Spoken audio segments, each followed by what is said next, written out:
Ladies and gentlemen, welcome once again to the Packernet Podcast. I am your host and resident fanalist, as always, Ryan Schlip. Check us out online, packernet.com. Find me on Twitter, pack_data. Well, there's two main things that I'd like to focus on today. Number one is Brian Gutekunst did meet with the press, so we get to hear a little bit about his thoughts. Nothing super earth-shattering, although there are a couple things that I definitely want to point out and hone in on. And then after that, I want to continue with the prep for the Combine. And what I want to do is focus on, I guess, understanding. What are the drills? What are they testing? And then the relevance of them. How much does it matter? How much does it matter for each position? Et cetera, et cetera. But before we get into that, news and notes, shout out to Clayton. I just realized that most of my bookmarks to save things are just Clayton tweets. Just scrolling through like, oh, I got to save that. Of the two, Tom Pelissero, East Carolina cornerback Siobhan Revel, a first-round draft prospect who had ACL reconstruction October 15th, is on schedule to be fully cleared this summer. His surgeon, Dr. Daniel Cooper, told NFL teams in a letter. Revel is in Indianapolis this week for interviews and medical checks. I want to circle back to Siobhan Revel in a little bit, him and some other people, but since we're talking about it, it just came to my mind. Obviously, the Brian Gutekunst press conference, there isn't a massive amount in these press conferences, but there's a couple little tidbits in here that I appreciated. And one in particular really stood out about small schools and how he views them. And I think it'd be interesting to kind of apply what he said. Take what he said seriously, apply it to some of these prospects, and give a serious look as to whether or how interested the Packers are.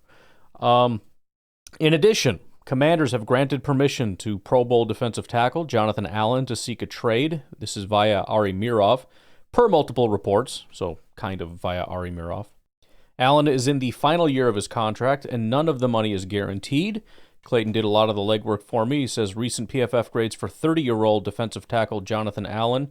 In 2021, 85, 2022, 80, 2023, 60, 2024, 56. So real good. This dude sucks. This dude sucks a little worse than last year. Taking a peek at it myself here. Kind of a weird situation because he had a flurry. 2020, 2021, and 2022, he was a dominant force. The 3 years prior were weird. It was 78, 70, and 60. So it was like good rookie season, good but not as good sophomore season. This dude's not very good third season. And then dominant for 3 years, and then just trashed the last 2 years. And I'm looking at injuries, and I'll dig a little deeper here in a second, but it looks like he played pretty much every single snap aside from his rookie year and this past year. The problem with blaming injuries in this case is that he was bad in 2023, where he played seemingly the entire year. And this year, it's not like he played 4 weeks really well, then got injured. He played weeks 1 through 6 and sucked, then got injured, then came back week 17, played pretty well, had 2 bad games, played really well against Detroit, and then sucked against Philadelphia, and that's the end of that story. Looking at his timeline a little bit, I'm just trying to make sense of this to see if there's any redeeming qualities. So essentially, 2017 through 2019, he was a defensive end. They moved him inside, and that's what really set off his career. So that's good information. That's good to know. It explains sort of the beginning part, and it's not as big of a drop-off when you figure that 2017, I think he had a Liz Frank injury, and so he really didn't play very much. So you can kind of discredit this 78. His next 2 years it's still a decline, but it's just kind of whatever. They changed his role. He was very, very good. Started to look like that number 17 overall selection that he was supposed to be. What I'm struggling with is why he fell off in 2023, and would there be any reason to bring him on board?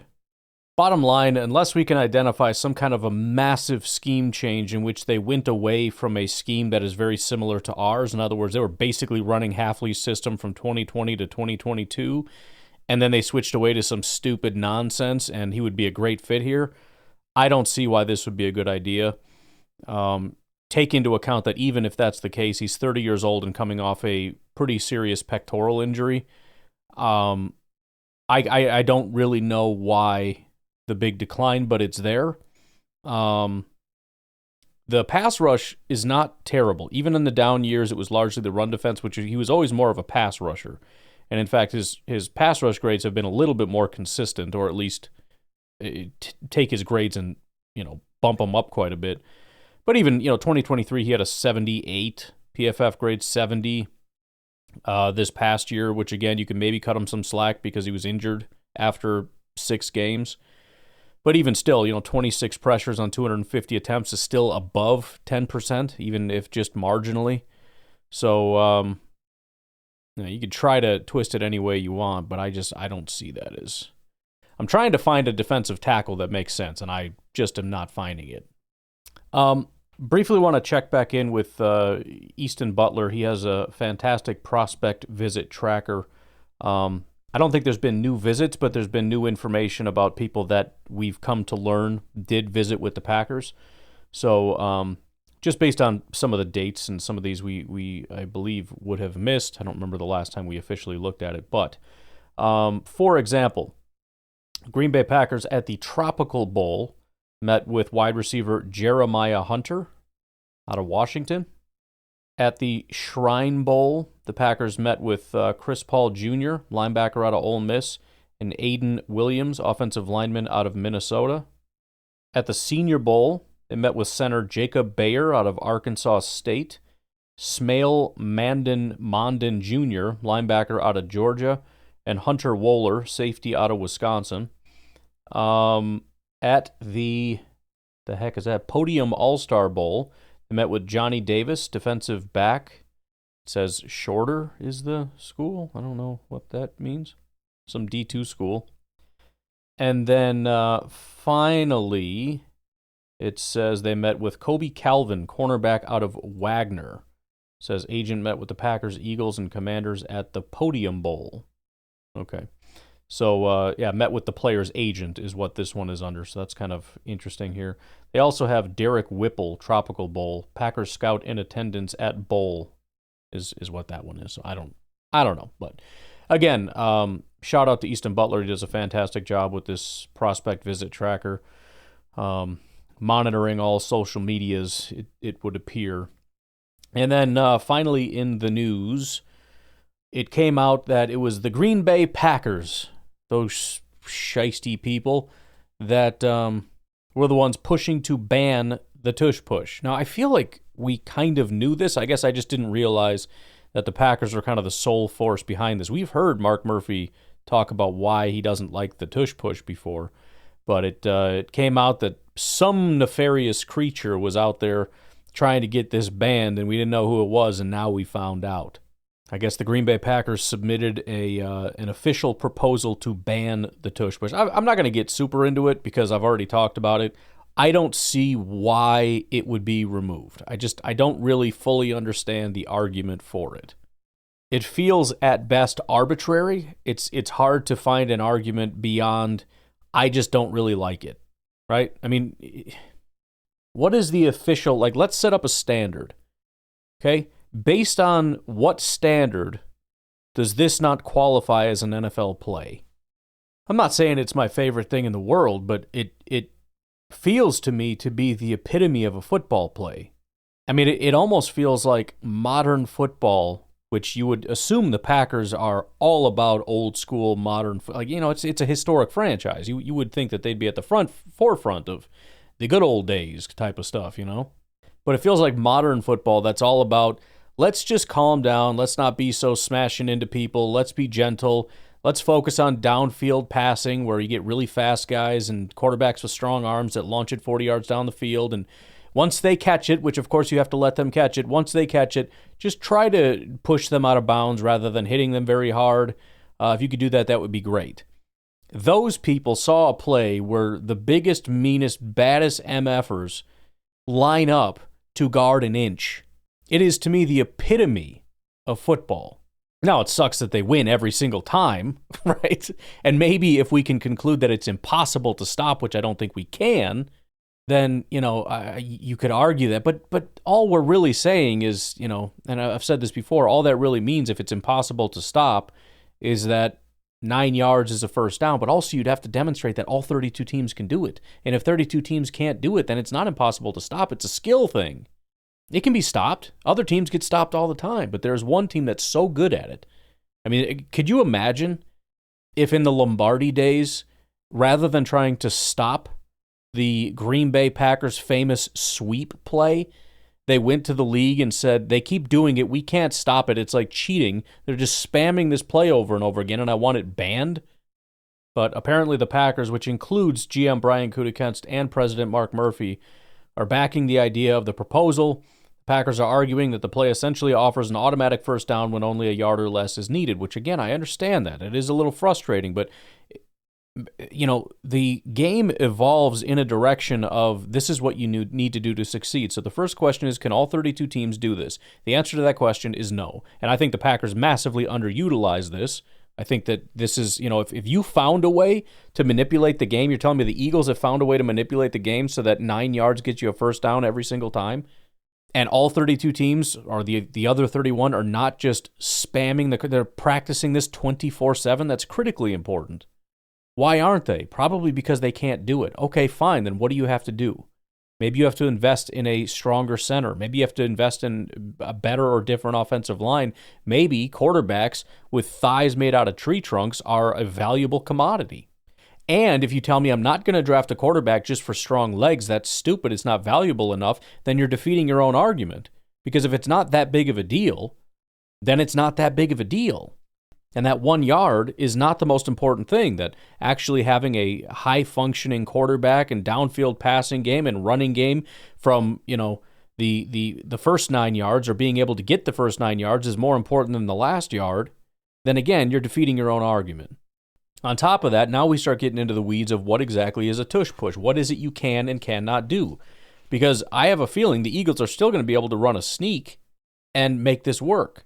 They don't just need a guy pushing them from behind. And if you're saying it's the push from behind that's the biggest problem, well, first of all, that's not what you're saying. You're saying it's cheating because it's an automatic first down. Well, what if they can run a sneak and get it every single time? Are you going to ban a sneak at 1 yard? Or are you going to say, I don't care now because it's not officially a tush push? There's nobody pushing from behind. I mean, are we just whining that somebody's really good at getting a yard? The argument that it takes a lack of skill, okay, then do it. Why don't we do it then? If you don't even need to be skilled to do it, we should be doing it every time, and we don't. In fact, I'm pretty sure, because I have a call-in show where people have been very angry, that we have been within a yard and have decided to do things like pass the ball. And as much as I would blame Matt LaFleur for not actually trying to do a tush push, or in our case, what we like to do is the Kraft sneak, Kraft macaroni and sneak. I don't know, I'm trying here. Why are we not doing it? It sounds like lack of skill is just some condescending way of saying they're really good at it, and I don't want to give them credit. I just want to say they're not that good, they're just cheating, and I want it banned. When in reality, there aren't 32 teams running this every single time. And by the way, the Eagles can probably do this from 2 yards out and get it. In fact, I think they have. Automatic advantage. Murphy contends that because the play essentially guarantees a first down on plays of a yard or less, it diminishes the competitive aspect of the game. I think it's very competitive. Saying it's not competitive because we can't rise to the occasion, again, just seems like a weak argument. And by weak, I don't necessarily mean the argument is weak as much as it's a soft thing to say. Get your boys in the trenches and stop them. Well, it's too hard. We can't. Okay, so what? Well, so we're going to ban it. Well, that's kind of freaking crazy. From the Packers' perspective, the tush push undermines the fundamentals of football strategy. They argue the play transforms what should be a contest of technique and timing into a scenario where physical force largely determines the outcome. Oh, shucks. Something they believe is bad for the game. Man, I hate to really be on the other side of the Packers on this one. But exactly like I just said, saying that a game of essentially finesse is being turned into on a single instance. Because how many times, it's not like they're running the tush push 24/7. It's what do they do it 5-6 times in a game maybe? If it's a heavily utilized situation. I can't imagine they've used it much more than that in a single game, and I'm sure they've used it significantly less in games. To say that it should be banned because we're taking this beautiful ballet of timing and rhythm and turning it into this, what does it say here? Into a scenario where physical force determines the outcome. Oh, heavens no. Heavens to Betsy. Is that the thing? Is it Betsy? What does that even mean? Robot doesn't know. Exact origin is uncertain, and Betsy herself remains a mystery. Tell me about it. There have been various theories, but none have been definitively proven. It originated 19th century. But anyways, heavens to Betsy. No, we couldn't. We couldn't possibly turn this into a game of barbarism with large, violent, strong men trying to impose themselves physically. What kind of a world are we trying to pass on to our children here? This is horrifying. We just could never do that. Come on, man. I guess just scrap that part, make a different argument. Make any kind of a different argument. Go back to the cheating thing. Please never say that again. Never say anything about this is turning our beautiful game into a game where physical force is used to determine the game. I mean, I guess I could understand what you're essentially trying to say if it's, it's like a reverse tug of war where it's just, I'm going to get all my boys to push me and see if you can push back. And it's like, this is not a football play. And it is kind of weird, like that whole thing where, somebody will get caught and then the offensive line will catch up and start pushing them forward and they'll gain 10 yards. And that for a while they stopped doing that and they're like, no, you're not allowed. And then they were like, no, you can do that. And so now it became like a big thing, which by the way, I feel like that should be manipulated a lot more. If it's legal for offensive linemen, think about you're running a screen, rather than putting the offensive lineman out front, just put him behind. You know what I mean? Like a guy comes along and tries to tackle him and the offensive line just grabs him and is like, nope. Freaking gives him a little piggyback down the field. You got 4 offensive linemen just like pushing from behind. And they suck blocking out in front anyways. They can never get their hands on the linebackers and safeties. They're falling down looking like idiots. Just run behind the guy and tell the running back always jump. Because if they go low and they take your legs out, the play's dead. So jump, and then if they hit you in the chest, well, we got guys behind you that'll catch you and continue pushing you forward, like John Kuhn on that kickoff play with Randall Cobb, just caught him midair and was like, nope, go that way, buddy. Got a touchdown off that play. Should do that all the time. Screens should be run with offensive linemen from behind, and the offensive lineman's job is to make sure that when he gets tackled, he doesn't go down, you grab him and run forward. 5 dudes just pushing. By the way, I do think something like that would be bad for the game. I'm just saying if we're allowed to do it, you should manipulate it until they change the rule. And if that's a bad play, I guess you could argue the tush push is a bad play. But again, are we just talking about the guy from behind pushing? Because again, I'm sorry to tell you, the Eagles don't need that. They can convert the play without a guy pushing from behind. And then what are you going to do? It still runs contrary to what you want the game to be, which is grown men smashing into each other using physical force on an automatic play, which is like cheating, and you don't want that, except it's a legal play. So what, are you going to ban the QB sneak inside of 1 yard? That would be crazy. Look, the bottom line is some things are harder to defend. If it's 2nd and 1, I don't know how many times I've sat there at my television stupidly, because it's not the right strategy, but I will sit there and say, just give it to him. Just freaking give it to him, start over. Start from 1st and 10, because this is stupid. You're not going to stop him here. And especially when like time is a factor, and it's like, oh, Lord, come on. 2nd and 1. They're going to run another play, and then it's a 1st down, and it's, oh, geez. Why? Because it's hard to stop a team when it's 2nd and 1. Should we ban 2nd and 1s because it's too easy? Oh, they're obviously going to get a 1st down. You know what I mean? Like, I'm just saying, what is the fundamental principle here? Because I'm not seeing it. It's so easy, it's not fun. Okay, well, that happens sometimes. You ever seen, like, the Chiefs play the Raiders? Yeah, same thing. Anyways, I don't think there's anything else newsworthy, so why don't we take a break? We'll come back, we'll do the Brian Gutekunst thing, because that may take longer than I thought, than I think. If we have time, we'll get into the combine stuff that I have prepared here. If not, then we'll just do what we do, but we'll take a break. We'll be right back. So first of all, we'll start with this. Won't go through every single comment that's made, but I had mentioned how, at least in one article, it pointed to Brian Gutekunst and Mark Murphy kind of pushing the anti-Tush push thing. Here is what Brian Gutekunst was saying about it.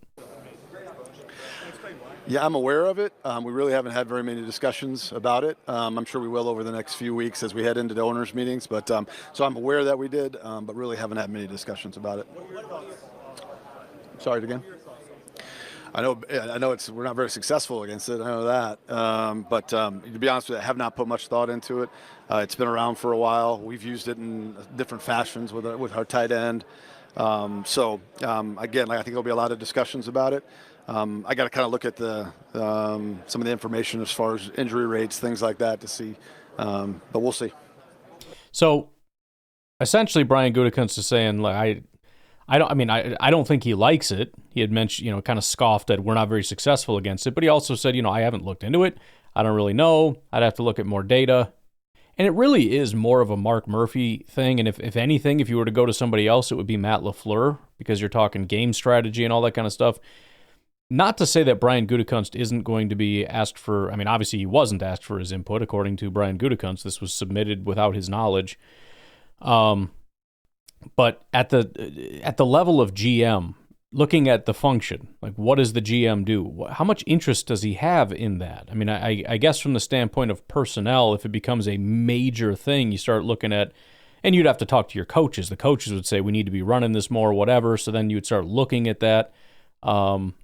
It doesn't seem like it's gotten to that level. That certainly hasn't gotten to him, and it just seems like a weird thing that he would, be massively super involved with.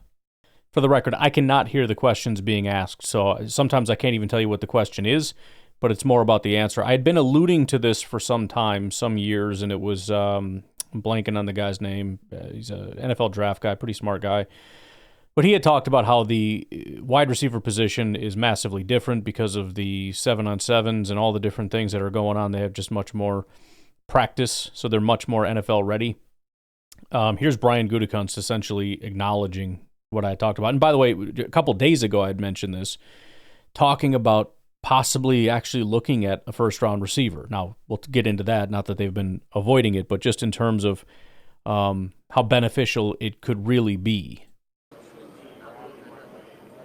Yeah, I think there's always subtle changes. We were talking earlier today a little bit about the receiver position and how there was a time it really took receivers a couple years, 2-3 years to get to the point where they were productive for a team. And I think now with the way high school and college football are operating, those guys are coming into our league and making a bigger impact quicker. So there's always subtle changes, and you're always trying to, keep an eye on that. But, for the most part, what it takes to win hasn't changed a lot. Here is, again, some more comments that are worth hearing. No idea what the question was.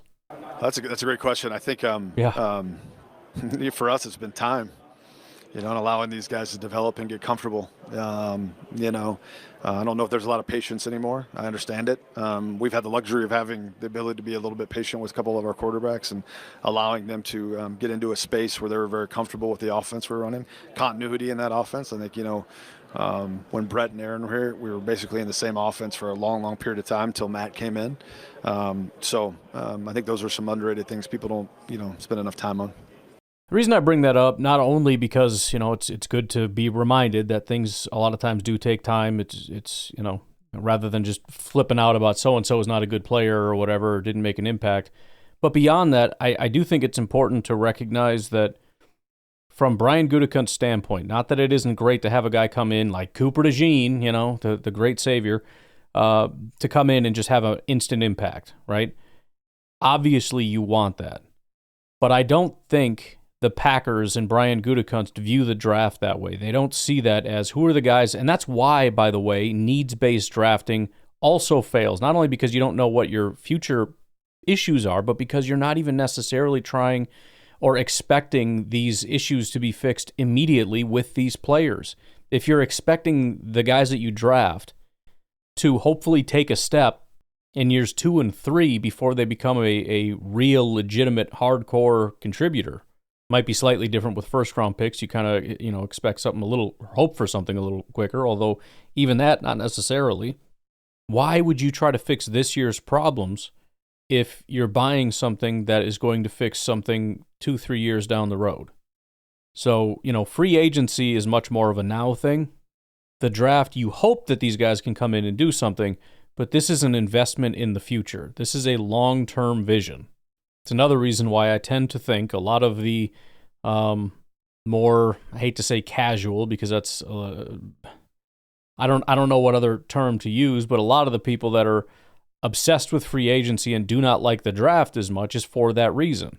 They want the thing fixed now. We want the immediate gratification. And the problem with that, again, is that, an NFL draft pick, yes, it's not going to fix, let's say, this year or next year.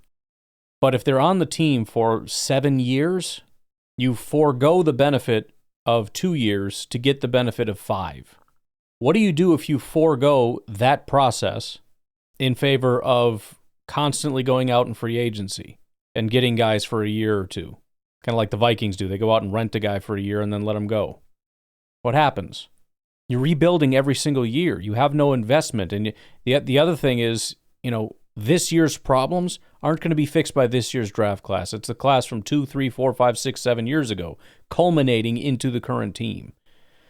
So, again, not to be a giant wet blanket like I tend to be very often, but please enjoy the draft and everything. But I think Brian Gutekunst and his staff come into this looking for, we hate the term project because we don't want projects. We want guys that can play right now.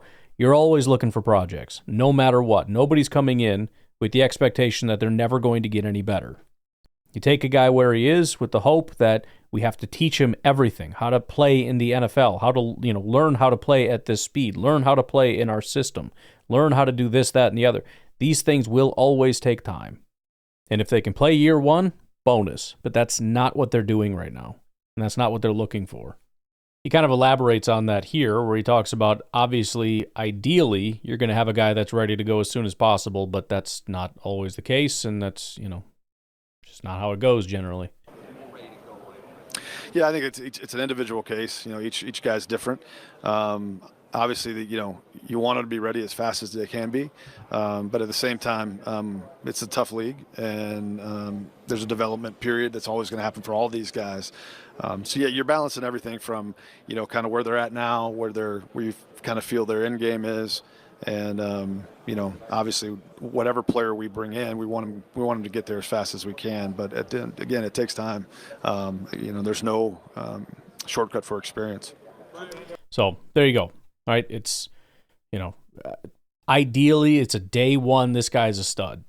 But there is an implicit understanding that we're not drafting with the expectation that they're going to come in and be elite. And that's what he talked about 2 questions ago or whatever, where, he talks about patience and how the Packers have always believed in being patient with people and giving it time to develop, whereas the rest of the league and obviously fan bases have moved off of that. They're not interested in waiting. A little bit on Lucas Van Ness. It was important for all our guys, including Lucas. I think, again, we talked a little bit about we need to affect the quarterback more in our front 4, which is 4 players, and Lucas is a big part of that. So he does everything he can. He's everything you want in a professional as far as his work ethic and what he puts into it, and I expect him to take a big jump this year. All right, so kind of a nothing statement, but also kind of game on. Right? I mean, I'm on board with it. I've given him all the excuses I can give. Year 1 was a rookie year. Year 2 was a scheme change. Year 3 is, first of all, year 3. Second of all, year 2 in this system. Third of all, your GM just said number 1, so 3A or whatever. He just said that you work really hard. So you're not a slacker. You're doing everything in your power. You're at 100% max capacity. So what we're going to see is you at your absolute best, what you can do in year 3, having trained in the system, understanding the scheme, training in the offseason as a 4-3 down defensive end. And Brian Gutekunst said, I expect a big jump. Good, because I do too. Right? I'm going to hold Lucas to that standard. I'm going to hold the GM to that standard. We both, me and obviously Lucas Van Ness cares a lot about my opinion. Me and Brian Gutekunst expect a lot from Brian Gutekunst this year. I think that's fair. So this is the year that you need to demonstrate, not just that, like, okay, he finally turned a corner. This isn't like a 7-year plan. I expect you to be good. I'm not going to say elite, but we can't go from you are by far the worst pass rusher on our team, it's an embarrassment how bad you are, to like, okay, he's mediocre now. You know, he had like a 9% pressure rate and, you know, like a 64 run defense grade and a, 59.7 pass rush grade. It's an improvement. Bullcrap. From a PFF standpoint, not that that's really the be-all, end-all, but just to give you some metric of what I'm talking about, I would love to see something in the 70s at a minimum. You need to be good. Great would be great, but I will accept good. Because at least then it's taken a big enough jump that we can say he's either going to be at least good moving forward, or hopefully this is a big jump and he will continue and make another big jump and be great by next year. Anything shy of good is not good enough. After 3 years in the NFL, 3 years with Matt LaFleur, 3 years in the Packers organization, and 2 years under Hafley, you have to at least be good with all the physical tools that you have. And if you're not, then I'm over it. I'm done. You play your 4th year. I have zero expectations for you in year 4 at that point. I will expect you to fail, and when you do, it's time to move on. Obviously, you're going to get that 4th year. There will be no 5th year option, which is something that after that 3rd season would have to be determined. That's not going to happen, as it shouldn't. Play out year 4 and we move on. So glad to hear Gutekunst say he expects a big jump, because I think the rest of us do too. For those that are still hanging on, which I am, some people have already moved on, I'm going to give myself a pat on the back for at least being patient enough to give him another year.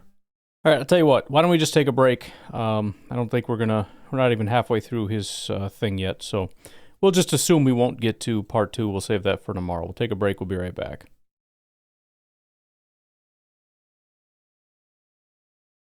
Yeah, in Green Bay, we've never really been a big scheme. We don't. Obviously, we know what our scheme is. We know the subtleties in that.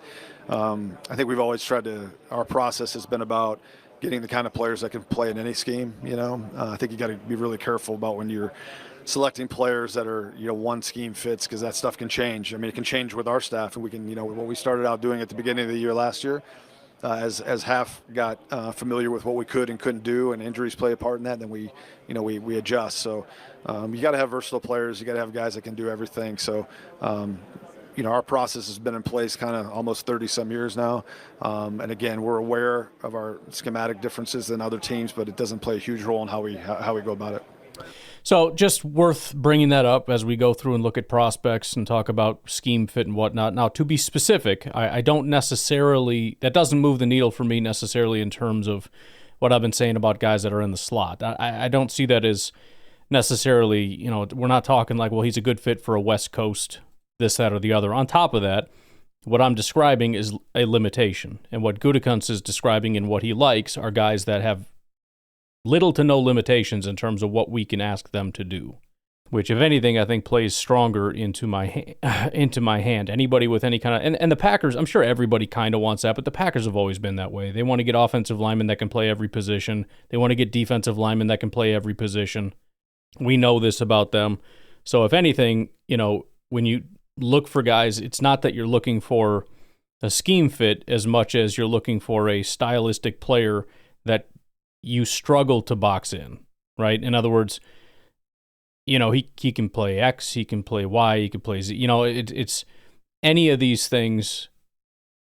Ideally, you can do it all. Obviously, that's not everybody. There are guys that are certainly limited. I mean, it's a draft full of guys, and very few of them can do everything, especially at a high level. That's why there's only one first round, and that's not the reason why. There's never mind. But there's only so many first-round prospects for a reason. There's only so many guys that can play at a high level and have very little limitation. So you're going to have to deal with reality at some point. But ideally, they're less concerned with schematic fit and more concerned with just guys that they like as football players, which is a thing that I'm slowly learning over time. It's been a consistent message from Brian Gutekunst. I had said many, many years ago that I assumed that the head coach played a massive role in essentially, and in fact, a long time ago, I used to think essentially the coach dictated what they wanted, and the GM was just kind of like a go-get-it boy.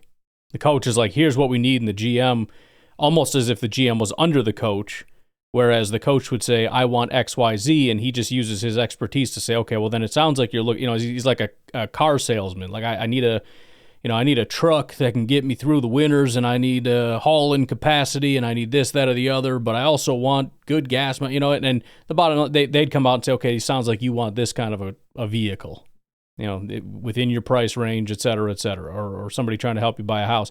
But that's not really the case, obviously. In fact, not only was that not the case, but I was kind of surprised to find out how much, and maybe it's not necessarily true, and it's an ego thing, I have no idea, but you ask Brian Gutekunst how much input he's given from the coaches, and it's like, maybe a little bit. If we have a question, I'll ask him, but I don't really give a crap. The idea has always been, I don't really care. I'm just going to go find good football players, and the rest is go screw yourself. I'm not sure that's my favorite thing, but I do understand it, and I understand the separation of church and state that goes on in these offices. You don't step over my stuff. I don't step over your stuff. And also just not wanting to get too nuanced, having the head coach come in and say, man, if we had a guy that could just do this one specific perfect little thing, and then going and finding that guy, which I think we do a lot. There's these certain plays that other teams run that we can't run. So, like when everybody was obsessed with finding that one Deebo Samuel, there was a 1 to 2 year window where everybody wanted that Deebo Samuel, and that was super in vogue, and everybody wanted it. I think Gutekunst in general and the staff are very much like, we're not going to find you your perfect little diamond-shaped piece that fits in the diamond-shaped hole. We're just going to find good football players, okay? And you can figure it out from there. That's it.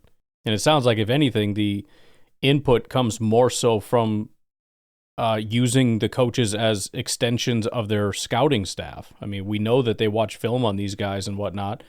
So it seems maybe less about what are you looking for and more about what do you think as another voice about this person as a football player.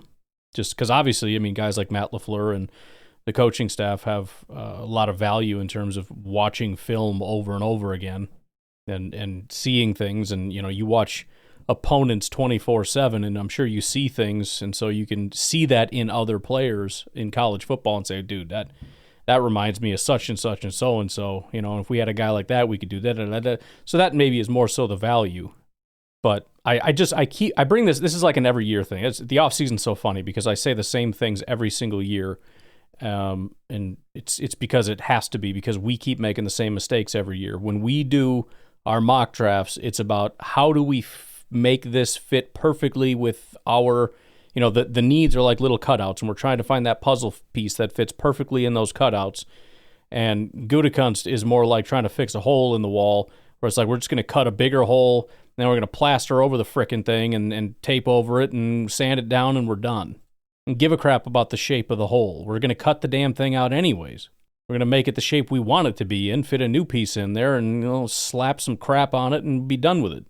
It's a much more sledgehammer approach to the process than the very fine, nice little cutouts that we do for the NFL draft. Not that we need to stop. It's still fun to go out and be like, okay, you order it by most important. Most important is edge rusher, so round 1 we go edge rusher. Second most important is corner, so in the second round we go corner. Third most is important, and boy, we probably should have had it by now, and this is why everybody gets mad, but we got to get a defensive tackle, so third round. That's not correct, right? But I think if we were doing this better, we would go watch the prospects, we would develop our own rankings, and we would draft the best players, and then when people critique, they would stop saying stupid crap like, we don't need that. This is more important. You didn't get this in this round. Right, but that's not the question. The question is about how valuable the player is. But 99.999% of people that participate in this NFL draft stuff, and I love that so many people are interested in it. I have almost 30,000 people in my NFL draft group. It's a huge thing, and I love it, and I'm excited about it. everybody is wrong.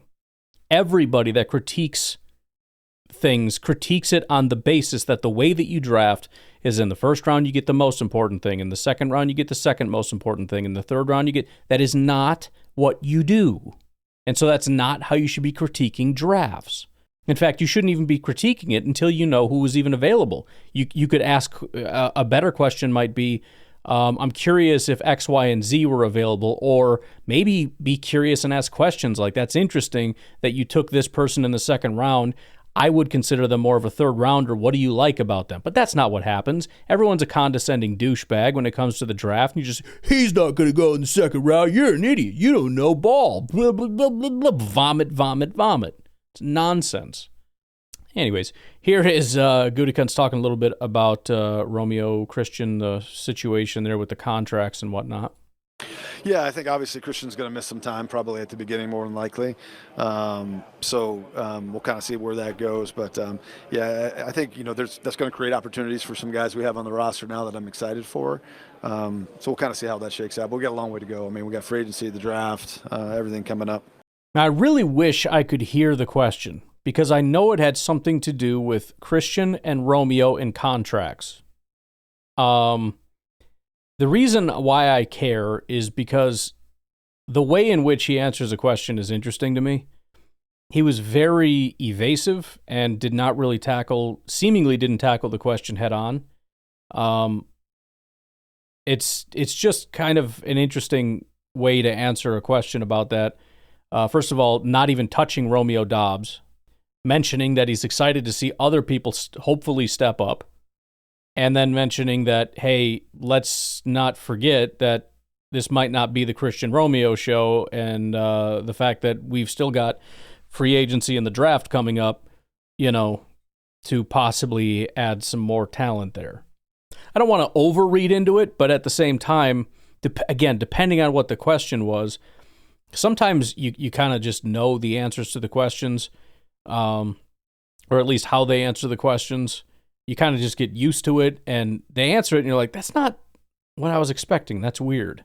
Maybe it's just the way they felt like answering it. I don't know, but, it's one of those things where they like to heap praise whenever they can. And it felt like an opportunity to say things like, yeah, we're real excited about Romeo and Christian and getting that worked out with them as far as, making them Packers for a long time and, what they contribute to this team, et cetera, et cetera. Again, I don't know the question because I could not hear it, but it just felt odd to be like, yeah, I'm not going to talk about Romeo Doubs, and I'm just going to say essentially we're excited that other people are going to get an opportunity to play, and let's not forget we still have a big process to possibly add some people. Now, that last part doesn't have to mean anything other than there's a lot more information for us to fill in later that we can't answer right now for me to answer your question properly. But still, I felt like the evasiveness of it and not tackling it head on, and certainly in no way heaping any kind of praise other than to simply avoid the Romeo question and just mention that Christian's going to be out for a long time. All right, I guess. This one I think is the first-round wide receiver question. I can kind of hear him asking something about that. We've talked about this 1,000 times. The Packers don't choose not to select things. That's why it's so stupid to say things like the Packers would never, or if you take a wide receiver, no, they don't draft wide receivers in the first round. It's such a silly thing to say. It's just silly. If you want to add some additional content to that, or context to it, as far as why you think that they are not going to draft a wide receiver, you could say things, for example, like... they just don't value, and I've postulated this, maybe they just don't value it as much, and so it's hard for a receiver to fall to them because generally other teams will have a higher value on it than them. So anybody that they actually like and would take there are going to be long gone, and anybody that makes it to them, they're looking more at edge or defensive line or offensive tackle or something, more so than whatever wide receivers other teams would find to be valuable at that spot. Maybe something like that is going on. Or maybe Gutekunst has had, 6 first-round picks? I mean, it's like, what are you talking about? There's a lot of positions he hasn't taken in the first round. He hadn't taken a linebacker in the first round until he did. Anyways. Yeah. It's funny. It's never been like a philosophical thing we've talked about through my time in Green Bay, which goes back quite a while. It's never been something, hey, like we don't want to take wide receivers in the first round. There are certainly opportunities we've had that we thought that was going to happen, and for whatever reason it didn't. For whatever reason it didn't, essentially you can break that down probably into two different things. One, they decided to go in a different direction, right? They were excited. They were, let's pull the trigger on this guy, and then it changed. Or two, we thought he was going to make it to us, and he didn't. That's it. But at the same time, we've had a lot of second-round receivers that have been pretty good players for us. So, again, I do think the immediate impact of wide receivers is changing because of the way these guys are coming out of school, where they can be more impactful quicker. But, again, it's never really been a philosophical thing for us. It's really more just kind of how it shook out. Right. And, again, I think you could just say he's lying if you want, but, I mean, this question has been answered over and over and over again. I mean, it's one thing to say, I think that they have limitations on height, this, that, or the other, based on what they've done in the past, which is silly because all it means is they haven't done it yet. It doesn't mean there aren't situations where they would go outside of that. The whole conversation is dumb. But there are lines somewhere, and we try to guess maybe where they might roughly be. But to pretend that this is some kind of a line, which would be a crazy line to draw, to pretend that this is some kind of a line that the Packers have drawn and they will not draft wide receivers in the first round just because they haven't in a long time, as opposed to just coincidence, when they're explicitly saying that's not true. I mean, it's one thing for them to come out or just not have an answer on it, and you could, speculate that maybe they have this kind of a rule. He's coming out and saying that's not true. In fact, we've had times in the past where we wanted to draft a wide receiver. It just didn't pan out. So we got to stop it. This one, also, if this is the right one, I thought was interesting. I know he mentioned talking about NIL, so it seems like there's a shifting dynamic as a result of that. There's so many different ways. We spent a lot of time talking about this and how we attack it. Certainly within our college scouting staff, those guys their jobs have changed where it used to be where you go into a school and they recruited them in the home. They were with them for 3 or 4 years. Now these guys are bouncing around to different schools. So there's a lot more collaboration with our scouting staff of how we get to know these players. And it's an interesting point because you have regional scouts, right? So you might know a guy for 2 years and have studied him, and then he leaves. He's gone. So he goes somewhere else. And then somebody else pops up. He'll play at, he was at some other, A&M, and then he went to frickin' Ohio State or something. Well, now you got your A&M guy that's got 2 years of notes on him, and then you got the Ohio State guy who's got another 2 years of notes on him. So if you want to talk to your scout about it, you have to collaborate now. You got to, and also save your notes because, or maybe you got to pass them along. That's what I'm saying. Like the process there, what do? Do you pass that along to the guy? Do you hang on to it? Do you collaborate during the pass off and say, here's the whole skinny on this guy, and this is all we know, and this is his family, and these are, it's a much more, not that never happened in the past, but it's such a common thing now. I mean, almost everybody, when I'm going into PFF is how I can see it. You go in there, you look at their grades, and you see 2 years at this school, 1 year at this school, and whatever. I mean, it's I would say it's probably more common than not that they've played at more than one school. And then I think this particular draft, if you look at the numbers of players that are 23, 24, 25 years old, it's just a lot more than we've had in the past. So I think a lot of that has to do with guys that, would have come out in the last couple drafts, having the opportunity to go back, make money, and stay in. And now they're coming in. So I think we're seeing the effects of it. But it's a moving target right now with the landscape of college football. I give a lot of our staff a lot of credit for just being really kind of thinking outside the box on how we've attacked it. But it's a challenge. It is interesting too because I know there was a big concern just prior to NIL about guys coming out way too early. A lot of the people in the scouting community were talking about essentially what they felt was kind of like abuse because these guys are being told by, ranking agencies or whatever, like, oh yeah, you're a 3rd round pick. Well, you're telling 100 guys that they're 3rd round picks because of, based on their, and you might evaluate them or whatever and say, yeah, based on your talent, you're a 3rd round pick or whatever, but these guys are going to fall. And so they jump out of college when they're not ready. And a lot of these guys are saying, you need to go back, you need to get more time. And And instead, they're like, no, I'm going to go chase the money. You're telling me I'm a third-round pick. A third-round pick makes XYZ money. Some of these guys fall out of the draft. And now it's sort of the opposite dynamic because, a lot of these guys, you look at seventh-round picks, these guys are superstars in college. And so they're making bank, and they know that there's a chance that they might not even get drafted, or they'll be late-round drafts, and they might not have a career in the NFL. So I'm just going to stay here and make as much money while I can. And then, before it gets too late or whatever, or however you decide that I graduated, you make the jump over to the NFL. Now, if you're an early round pick, it's probably to your benefit, although, the money can be crazy in college. But if you're going to be a first round pick or certainly a top 5 pick, the money is ridiculous, and you wouldn't want to risk an injury or something that could drop you. But it's an interesting dynamic. On one hand, you could say it's a good thing because you got less people coming out that are not ready. And so there's less of a development phase, ideally. The problem is you're getting older guys, and that's just not as valuable. So, and it's also, we've seen older players typically don't perform as well when they come over here, which is unfortunate. I don't know exactly how that would play out long term, but anyways, it is an interesting dynamic. Gutekunst talking a little bit more about pass rush, and again, it's when he talks about it and in such definitive ways, it really just feels it's what pushes me to say they're going to attack pass rush. It has to be a thing. It's not a question. Yeah, I think the biggest thing, and we talked a little bit about it earlier, is just the fact that we need to affect the quarterback with 4, and how we do that. He said that numerous times. Like it's not a question. We essentially, like it's like saying we don't have a left tackle. It's not a question. The way that we are going to play football, the way that we have to be able to play football, you cannot field a football team if we can't affect the quarterback with 4. That is, and I'm happy that it is such a in Gutekunst's mind that way, because sometimes we feel like there's a need and he feels casual about it.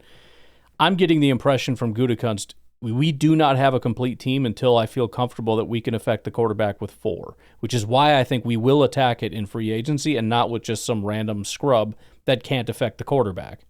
And if we don't, because things fall through or whatever, it will become a massive priority in the draft. I would also assume it will be free agency and the draft. I don't know how many or how often. It could be a free agent pick and a third-round pick. I don't know.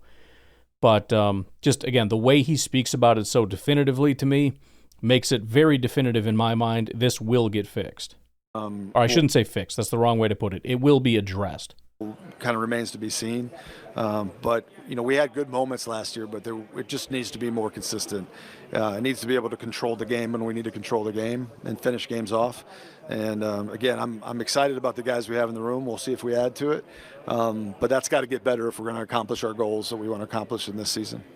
And that's important, and he's talked about that a couple times, controlling the game. Maybe he talked about it in a different part that we didn't listen to. I don't know, but he talks about controlling the game, and I think the interesting dynamic there, and again, the Super Bowl was a big wake-up call for a lot of people. The Eagles controlled the game, and there's only 2 dynamics, really. Either you're controlling the game or you're being controlled. The bottom line is, if we need the football back, and let's say there's 2 minutes left and the other team has the ball, we need to control the game, and control the game means get the ball back. And if they're able to push the ball down the field at will, I guess the timing doesn't necessarily matter. If they can push the ball down the field at will, if we can't put 4 guys up there and play football, we're not in control, we're being controlled. We need to be the ones affecting you. We need to be the ones dictating to you and not being dictated to. And that is on every play, that's one of those 2 things is happening. Either you're dictating or you're being dictated to. Either you're moving their offensive line or they're moving you. Either you're taking away their receivers so that there's nowhere to throw, or you're not, and somebody's open. And, pending some silly nonsense, penalties, drops, whatever, you're being dictated to. And, Gutekunst is just essentially saying we need a more dominant team. We need a team that when I say, we don't need to bring extra guys. If I say I want 4, you're going to get 4, and you better do your job. When I want to run the ball, your job is to push people out of the way, the offensive line. When I want to throw the ball, you have to, throw the ball to this. If we're going to run a pass play, you need to get open. So, it applies everywhere, and the focus seems to be on the front 4. So you're talking edge rushers and defensive tackles. But I think the main number one focus is that. The bigger overarching focus is we need to be able to dictate. We need to control the game. It can't be allowed to get out of our control, or we can't rein this freaking thing in. And I honestly think they're tired of constantly having to make adjustments. He talked about how halfway through the season decided we got to start making some changes because these guys can't handle it. And Matt LaFleur constantly having to adjust the offense because of, largely because of injuries, but also, look at all the problems and guys just not rising to the occasion. You had Dobbs rise up, or Reed early in the season, like, that's our dude. And then he's like, screw it, I can't play anymore. And then Dobbs rises up, and then he's like, screw it, I don't want to play football anymore. And then Christian rises up, and then he gets hurt. And it's just, like, we have to have people that are in it, and that's the end of the conversation. Like, Devontae was just a good player all the time. And you don't have to be on Devontae's level. It's not about that, it's about consistency. If you're a good player, be a good player. You can have a bad day, but you can't have, like the MVS standard, which is your bad 14 games out of the season, and then the rest of it ranges from like decent to pretty good. You might have that 150-yard game and a touchdown. Otherwise, you're pretty much a ghost. We got too much of that. Way too much of that. Too much like, hey, that was a good couple of games that last year. Gotta have consistently be a good football player, period. I don't know that this answer is necessarily interesting, but I just wanted to re-highlight him talking about controlling the game. This is the thing I was talking about that I have not played for you. But it was kind of like, I think the question was something along the lines of, have you been able to identify what went wrong with the offense at the end of last year? Yeah, I think, again, and things change so much, but I think the one thing, we were very explosive at times last year. We had a very explosive football team. And that's important to us. We want to stay that way. But I thought there were times when we needed to control the football game. We weren't able to control the football game, whether that was through the passing game, the run game. We just weren't able to control the football game. Again, very explosive, and I think we were a threat every time we were out there. But I think we got to get to a point in situational football where we can control football games, and that'll be important moving forward. So that is, and maybe I've just missed it before, but it feels like that is sort of the theme of the day. That is sort of the directive from above, which, above maybe him. But that is sort of the theme for the Green Bay Packers. And I have to assume, they talked a lot about whether I've played it for you or not, I don't know, but a lot about, they look at not only inside the division, but in the conference. So looking across the NFC and the way things are going and whatnot. And again, I think the Eagles right now are, especially after that Super Bowl, sort of the gold standard. And that is what you saw, was just the ability to control things and say, this is what we're doing, and I don't care if you like it. And it's also interesting because my mind goes immediately to elite players. But if you listen to Gutekunst, he's talking more about consistency and just playing smart. And that makes a lot of sense. What are the issues? You got penalties, you got drops, you got all kinds of miscommunications and stupidity, which could just come right back to being a young team. Elite play obviously helps. There's no doubt about it. But at the same time, his focus didn't go to, we need better players necessarily. We need guys that can be more consistent. Guys that can stop making stupid mistakes. Guys that can show up day in and day out, not just a couple times a year.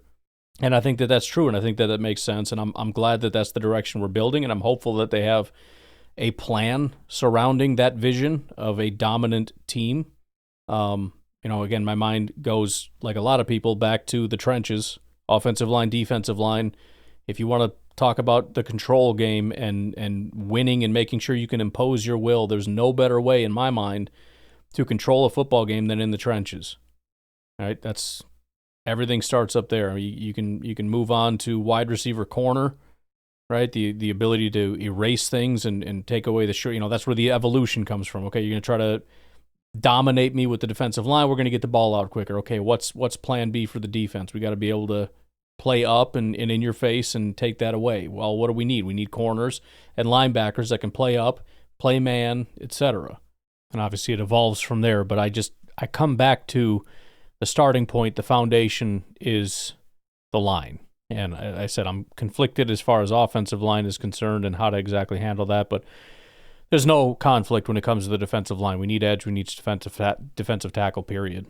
And I think we got some serviceable guys that add great depth, but we got to have some better top end. And I don't know if one guy does it. I mean, one guy can certainly help, but either we get one and some people step up, or we need multiple. Because, again, go back to the Eagles game. They got 4 guys that could get to the quarterback. Right now, we got maybe Rashawn, assuming he continues to ascend, or I should say get back to his old form. But that's about it. Maybe Wyatt a little bit, but he's not even out there that much. They put him out there so sparingly. This was maybe my favorite question and answer because I found it interesting, and it was a question of something to the effect of you've only taken 2 FCS guys, and it's Christian Watson and Tucker Kraft. And I don't know the rest of the question and how it was laid out, but it's an interesting enough answer. It's a great question. I think, certainly we evaluate it like anything else. But the one thing that those guys, that they came out of pretty good FCS programs, right? Those guys were that's one. As good of programs as a lot of Division I programs. So that's one. So there's a little bit of a history there. I love it when those guys go compete in all-star games. It's very helpful to us because we get to see it in a little different light. But there's challenges when those guys come into our league that are a little different than maybe some of their counterparts. But at the end of the day, both a couple of those guys you mentioned had kind of high-end traits 3 that would make you think that they would adjust to our game pretty quickly. So that was the end of it. Obviously, you could hear the music there. Found that really interesting. Number one, it's like, well, they do pick from FCS. Yeah, kind of. But it's high-end FCS to the point where you could technically probably call them, a Division I program based on the fact that they're better than some of the low-end Division. There's some overlap. It's not a clean, you go through your Division I and then you get to the second level, and it just goes straight down. I think there's a little bit of a bump back up. So that's number one. Number two, we'd like to be able to get our hands on them and see them up close and personal and see them against better competition to further help us feel comfortable. And then number three, these guys already have high-end traits. So regardless, you look at Christian Watson, he's an unbelievably elite athlete. So there's a belief there and a hope there that at the very least we know that their athleticism is on par or significantly better than people that are already in the pros. Now, Tucker isn't exactly that way in terms of, athleticism, but you look at how he's built. You look at the physical profile of him. It's not elite traits, but he certainly has the physical profile of a big physical athlete tight end, right? The fact that he's built like a true end-of-the-line tight end, but also has the athletic capability of everything else. He checked all those boxes. So it's not like a guy that's maybe at a smaller school that doesn't really have very good athletic traits or has kind of baseline okay average athletic traits.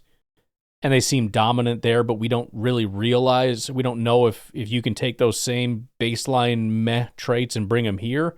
But if you have traits that are through the roof that are as good or better than some of the top end guys here in the pros, then that'll also help. So that brings me back to some of the other guys. And so when you're talking NDSU, right, that checks a box. Eastern Washington or something, And you might be able to even swap that around. I mean, there might be some low-end FBS schools that are below that threshold to where, again, you're kind of looking for those extra things. Do you have these, granted, depending on the competition you go up against, but there may just still be those questions. But the bottom line is, there's a list of guys from FCS schools that are you have questions about. Gray Zabel is a big one. He goes to NDSU, so he checks that box, obviously. But there's still a question of, okay, did he go to these things? Does he have these elite traits or whatever? I think he probably checks all the boxes, but it's a question. Charles Grant from William and Mary. He was at the Senior Bowl, so they had a chance to get a look at him.